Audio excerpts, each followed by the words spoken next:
महकमा एग्रीकल्चर की जब बात आती है तो हम ये कहते हैं कि फार्मर्स के लिए सुनना लाजमी है, क्योंकि वो फार्मर्स जो एग्रीकल्चर से जुड़े हैं उनको चाहिए कि वो इस प्रोग्राम को देखें। क्योंकि इस वक्त मेरे साथ है sub divisional agriculture officer Patan मोहतरम ज़हूर साहब, इनसे जानेंगे। क्योंकि मौसम के बारे में जब बात करेंगे तो क्लाइमेट चेंजेस है। इस वक्त बर्फ़ तो होता था, अगर कश्मीर की बात करेंगे आज बर्फ़ होता था मगर आज बर्फ़ नहीं है बल्कि धूप है। तो क्या करने की ज़रूरत है, कौन कौन से फसल इस वक्त लगाने की ज़रूरत है, ज़हूर साहब से बात करेंगे। सर, आपका खैर मकदम है गुलिस्तान न्यूज़ में, बता दीजिए फार्मर्स के लिए इस वक्त क्या रहेगा। अस्सलाम वालेकुम।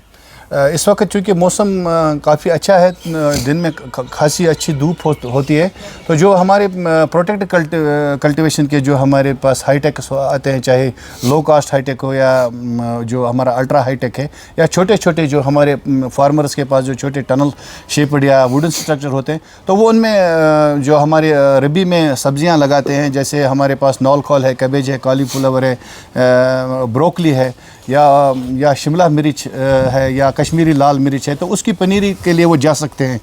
क्योंकि अगर वो इस वक्त 10 या 15 फरवरी के बीच में जाएंगे तो यहाँ पे अच्छा टेम्परेचर मेंटेन होता है, इसमें कंट्रोल्ड कंडीशंस में अच्छा टेम्परेचर मेंटेन। अगर रात का टेम्परेचर अगर डाउन होगा तो वो उसको पॉलीथीन को नीचे कर सकते हैं, तो ताकि नाइट टेम्परेचर भी मेंटेन रहे। तो 40-45 दिनों में अगर वो उनकी जो पनीरी तैयार होगी तो फिर वो सेकंड क्रॉप के लिए जा सकते हैं, तो वो अब काफ़ी अच्छा मुनाफा कमाते हैं, क्योंकि जो अर्ली क्रॉप में रेट अच्छा मिलता है उनको। और बाकी जिनके पास हाईटेक नहीं है तो अभी उनको थोड़ा वेट करना पड़ेगा, क्योंकि नाइट टेम्परेचर में अभी हमें सब ज़ीरो में ही चल रहा है, और आइंदा भी शायद बारिशें हो, क्योंकि मौसम का तो पता नहीं है कब करवट ले ले। ज़हूर साहब, वही जब हम देखते हैं जिस तरीके से अगर हम हॉर्टिकल्चर की बात करेंगे, हॉर्टिकल्चर फार्मर्स के लिए बहुत सारे स्कीम है। ये कहते हैं कि हमारे पास ये स्कीम है, आप ये पौधा लगाओ, इससे आप ज़्यादा मुनाफा कमाओगे, हमारे पास ये मशीनरी है, आप इसको ले जाओ, इसको इस्तेमाल करो। अगर वहीं पे हम एग्रीकल्चर महकमे की बात करें तो क्या है आपके पास जिससे हम ये कहेंगे कि फार्मर्स ज़्यादा से ज़्यादा मुनाफा कमा पाएंगे? हमारे पास HADP में इस वक्त करीब 19-20 स्कीमें हैं। हमारे पास हर एक सिस्टम में स्कीम है। जैसे पहले हमें P1 में हमें सीड प्रोडक्शन है, जो हम फार्मर्स को यहाँ से सीड देते हैं। जैसे हमने इस पिछले 2 साल से हम देते आ रहे हैं, दान का और जो हमारे सरसों का सीड है वो उनको देते हैं, फिर हम उन पे प्रोडक्शन इंसेंटिव भी देते हैं, जो काफ़ी अच्छा मुनाफा हमने पिछले 2 साल से फार्मर्स को दिया। उसके लिए फार्मर्स को अपने फील्ड की रजिस्ट्रेशन करनी होती है, या वो नर्सरी अगर बना तो उसमें रजिस्ट्रेशन करनी होती है, तो उसमें भी पैसे। बाकी हमारे पास मशीनरी जो ऑटोमेशन है, ऑटोमेशन में हमारे पास काफ़ी पैसा पड़ा है, काफ़ी ये स्कीमें हैं उसमें। छोटी मशीनरी जैसे हमारा IP सेट है, स्प्रेयर है, टिलर, ट्रैक्टर, रोटोवीटर, हर एक में स्कीम है और अच्छी खासी है। ट्रैक्टर में हम 5 लाख तक का बेनिफिट देते हैं फार्मर्स को, टिलर में हम 85,000 तक बेनिफिट देते हैं, इसी तरह वीडर में हम अप टू 50,000 देते हैं, मोटर में हम 10,000 तक का बेनिफिट देते हैं। उसके लिए तो हमारे पास काफ़ी स्कीमें हैं।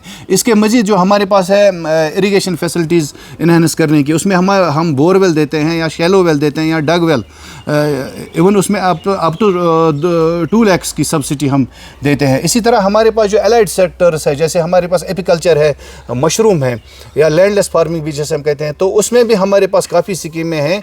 इवन हमारे पास जो कंट्रोल्ड क्रॉपिंग कंडीशन, उसमें हम 8 लाख की सब्सिडी तक देते हैं फार्मर्स को। और जो इसी तरह हमारे पास जो हनी भी है, ये शहद बनाने की, उसमें भी जो हर एक डिब्बे पे हम 2,000 रुपये का सब्सिडी देते हैं। ज़हूर साहब, मैं आपको रोकना चाहूँगा, इसमें 2 मेरे जहन में सवाल आते हैं। एक ये सवाल आता है कि लोग कहते हैं कि हमने ऑनलाइन रजिस्ट्रेशन की किसी चीज़ के लिए, चाहे हम बोरवेल की बात करें या किसी और मशीनरी की बात करें, तो हमने तो इसमें रजिस्ट्रेशन की, मगर अभी 1 साल हो गया, 1.5 साल हो गया, तो हमारा अभी टाइम नहीं आ रहा है। साथ में जो लोग जिन्होंने लगाया है वो कहते हैं कि सब्सिडी अभी नहीं आ रही है, तो क्या है इसमें? ये 2 चीज़ें। एक तो ये सारा जो सिस्टम ये ऑनलाइन है, इसमें फ़र्स्ट कम फर्स्ट बेसिस पे हम सर्व करते हैं।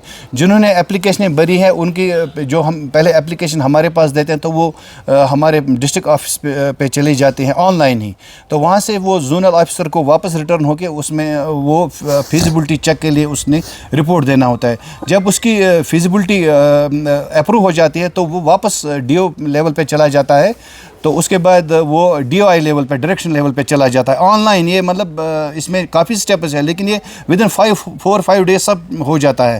تو اس کے بعد جب اس میں یہ DIC میٹنگ ہوتی ہے ڈسٹرکٹ لیول پہ, اس میں جو چیفز بیٹھتے ہیں تو وہ ان اپلیکیشن پہ اپروول دیتے ہیں. جو اس پہ اپروول آ جاتا ہے تو اس کے بعد وہ کیو میں لگ جاتی ہے. As per release of funds پھر ان کو اٹھاتے ہیں, جیسے 10 یا 15 کے کر کے اویلیبل فنڈس میں اٹھتے ہیں, وہ ایک کر کے اپلیکیشن ان کا نمبر آتا ہے. تو جب جس اپلیکیشن کا نمبر آتا ہے تو اس کے بعد وہ سب ڈویژن لیول آفیسر پہ جیسے ہمارے پاس آ جاتے ہیں, تو پھر ہم اس پہ بل جنریٹ کر کے ٹریجری میں ڈالتے ہیں. کچھ چیزوں میں ہمارے پاس ابھی پیسہ نہیں آیا ہے, فارمرز نے جو ایکوپمنٹ ہے وہ انسٹال کیا ہے یا پرچیز کیا ہے, تو کچھ بلیں ہمیں 1-1.5 مہینے سے ٹریجری میں بھی پڑی ہے. تو ٹریجری میں بھی کچھ ان کو وہاں پہ ایتھورائزیشن نہیں آ رہی ہے فنڈس کی. تو اب کچھ کو ویٹ کرنا پڑا کیونکہ کافی یہ سیچوریشن ہو گئی ہے. کافی لوگوں نے اپلائی کرایا, جو ہمارے فیلڈ سٹاف ہے انہوں نے ہر ایک گاؤں میں ہر ایک پنچایت میں کیمپ لگا کے لوگوں کو اپلائی کروایا. کیا ہم مانے کہ جلدی یہ ہو جائے گا, ان کی پیمنٹ جلدی ریلیز ہو جائے گی جو ان کی سبسڈی؟ اس میں فنڈس آلریڈی یہ الاٹ ہوئے اور یہ 5 سال کی اسکیم ہے. تو اس میں ہم یہ انشاءاللہ فنڈس تو آئیں گے, ضرور آئیں گے, لیکن اب ویٹ کرنا پڑے گا کیونکہ اس میں کافی بینیفٹ کافی ہے. پہلے ہم جو ریگولر کیپیکس میں 2 لاکھ کا, جیسے ٹریکٹر میں 2 لاکھ دیتے تھے, اس میں ہم 5 لاکھ دیتے ہیں. اسی طرح ہم روٹو ویٹر میں وہاں 30,000 دیتے تھے, یہاں پر 80,000 دیتے ہیں ویڈر ٹلر میں. تو لیکن فارمرس اسی طرح جو ہمارا یہ ہائی ٹیک ہے, ہائی ٹیک میں ہم دیتے ہیں 20 لاکھ تک کی سبسڈی دیتے ہیں. ہمارے اس وقت پٹن میں 6 ہائی ٹیک آلریڈی انہوں نے سبسڈی لی ہے. 3 ہمارے پاس اس وقت ان پائپ لائن میں ہیں, ان پہ کام چل رہا ہے یہاں خنفٹ ایریا میں.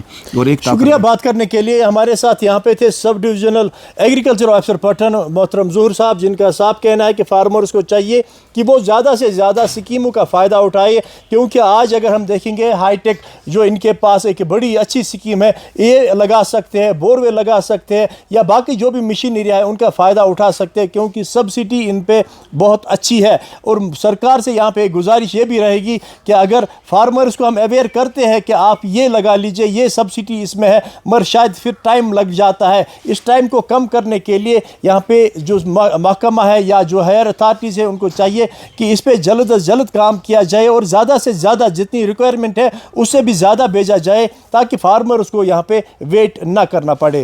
راہی نثار, گلستان نیوز, پٹن.